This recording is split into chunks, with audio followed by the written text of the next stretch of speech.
बसंत पंचमी का त्यौहार है और जगह जगह सरस्वती जी की पूजा भी की जाती है। क्या महत्व है, कृपया बताएं इस उत्सव का। जय भगवान परशुराम, जय माँ सरस्वती।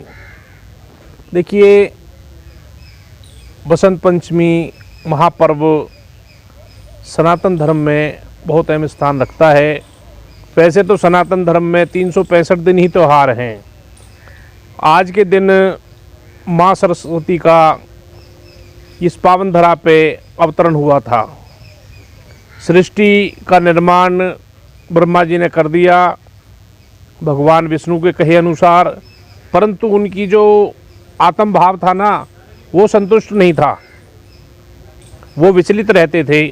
जीव कोई भाषा नहीं बोले, मानव कुछ अपने मन की बात ना कहे, तो उन्होंने फिर अपनी शक्ति से कमंडल से जल लेके छिड़का, तो माँ सरस्वती का उद्गम हुआ। सरस्वती जी वीणा वगैरह लेके अवतरित हुई थी।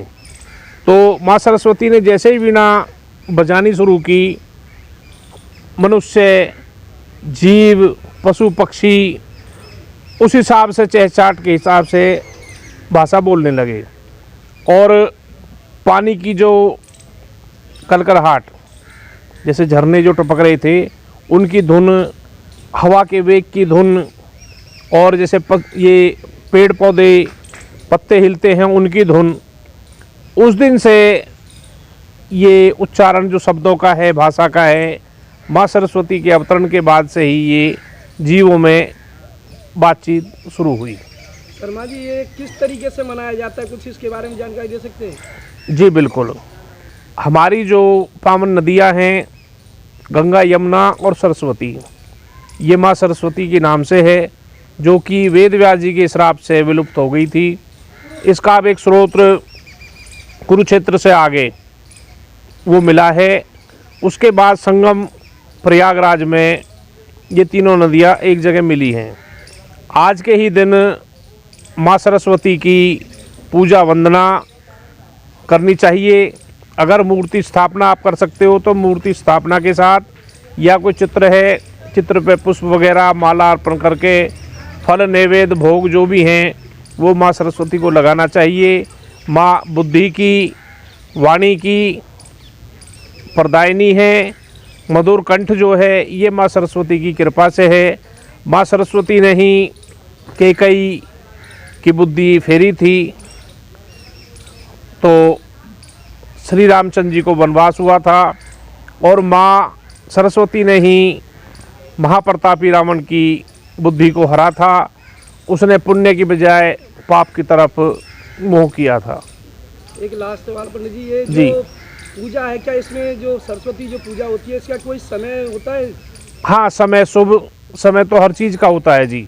जैसे सुबह 9 बजे से 11:15 बजे तक शुभ समय, उसमें पूजन करना चाहिए। उसके बाद में जो भी भोग पदार्थ है, भंडारा है, उसके बाद माँ सरस्वती को बहते हुए पानी में प्रवाहित कर देना चाहिए। और दूसरा, पर्यावरण के लिहाज से ये कठोर चीज़ का बना हुआ जैसे चित्र है वो नहीं लेना चाहिए। गत्ते वगैरह में आजकल ये बन रहे हैं, फाइबर का ना लेके गत्ते वगैरह का ले, जो नदी में डालते के साथ ही घुल जाए। बहुत अच्छी बात कही श्रीमान जी। साथ साथ आजकल जिस तरीके से अभी आपने बताया कि कैकेयी की बुद्धि का विचार हुआ, ऐसे कई लोग, आज की जो नई युवा है वो भी कहीं ना कहीं पूजा पाठ में और इन चीज़ों में विश्वास नहीं रख रही है और एक अलग ही तरह से जा रही है। तो क्या मैसेज देना चाहेंगे नई युवा पीढ़ी को? देखो, जैसी दृष्टि वैसी सृष्टि, और प्रभु ने कहा है जैसा मुझको धाओगे वैसा पाओगे।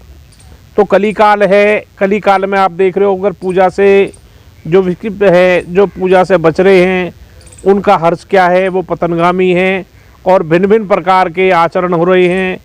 उनकी बुद्धि आज आप सबके सम्मुख है, समाज में आप सुबह से शाम कर लेते हो, आपको हर चीज़ का अनुभव होता है। जो भगवत भजन में रहेगा वो सांसारिक जीवन में सुख पाएगा, और बाकी ये दुख पा रहे हैं। सिर्फ और सिर्फ कारण क्या है? माँ सरस्वती वहाँ वास करती है जहाँ माँ का और परमात्मा का पूजन हवन होता है। जी, जो बताते हैं कि जी होली की जो शुरुआत होती है, जो डांडा गड़ता है, वो कितने दिन पहले गड़ता है जो गड़ता है इस पे? सवा महीने तक होली का डांडा गड़ता है। आज के दिन ही पवित्र पेड़ की लकड़ी लेकर वो होली पावन पर जो मैदान है वहाँ पे गाड़ते हैं और प्रत्येक गांववासी या नगरवासी कॉलोनी वासी उसमें एक दो लकड़ी रोज़ाना उपले हैं जो ईंधन उनके पास उपलब्ध है वो डालते रहते हैं। वो धीरे धीरे होली का दहन तक पूरा आकार ले लेता है। और आज जो मौसम है होली तक ऐसा ही मौसम रहेगा। मानो आज अगर घटा घूम रही होती तो उस टाइम तक मौसम भी सवा महीने का डांडा इसको हम बोलते हैं। पावन दहन तक ये डांडा रहता है। आज के दिन गड़ता और होली का दहन तक गड़ा रहता है। बसंत पंचमी के दिन से ही इसी उत्सव में शुरुआत हो जाती है होली के आगमन की। जो डांडा गड़ता है वो होली का भी संदेश आज के दिन ही दिया जाता है। सबसे पहले खबरें देखने के लिए हमारे चैनल को सब्सक्राइब करें और लाइक करें।